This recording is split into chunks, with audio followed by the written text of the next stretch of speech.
Hey guys, what's up? It's AB Trades back again with the $500 challenge. Today I traded GE, I put on GE and made about 35% in a matter of 2 minutes. Now let's discuss how I knew to trade, what I traded, the pattern I traded, and why I traded the strike price that I traded. So if we look at it, I was searching through stocks this morning. Nothing quite spectacular on the setup. It looked like, SPY was going to get rejected here at this area and pushed back down to pre-market lows, which it did, but not immediately. So on the day, I was pretty bearish. That was a bias that I had. So I was looking at GE, and GE was set up perfectly for what is known as a 10% continuation play. This is a strategy that I stress to the people in my group chat and the people on YouTube. I have made multiple videos on the 10% continuation strategy. So as you can see here, GE sold off yesterday. We closed near the lows. We held these lows during pre-market, and then we started to drop below them as market opened. That is what is known as the 10% continuation play. So if we look at it on a 1 minute chart, where did GE go? Right here. So I was looking at this in the morning. We had this spike up, and I was like, oh no, we may start to break, pre-market highs. We may start to make some new highs. But then as the market started to open, we started to sell off more and more, and I got more and more excited. You can even look back through the group chat, and I was like, GE put is what I'm going with today. So first off, when you enter a trade, you want to always know where you're entering, where your stop loss will be, and where you're going to exit for profit.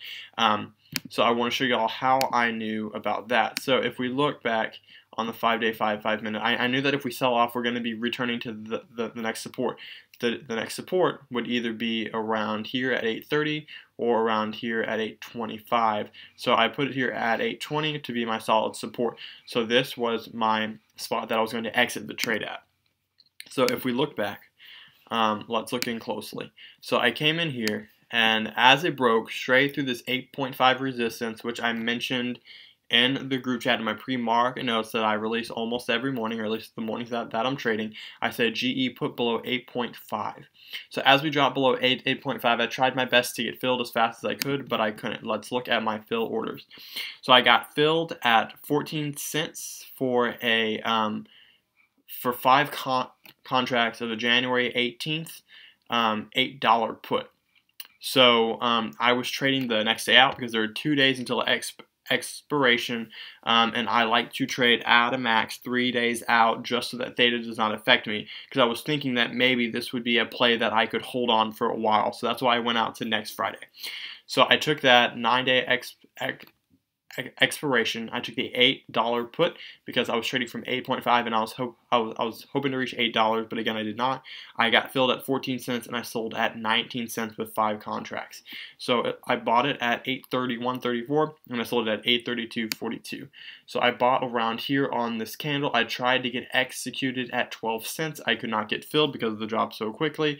I re-entered the order, got filled at 14 cents, and then I sold here when I realized it was bouncing for 19 cents. So if we want to look at the contract prices here, this is what happened on the contracts.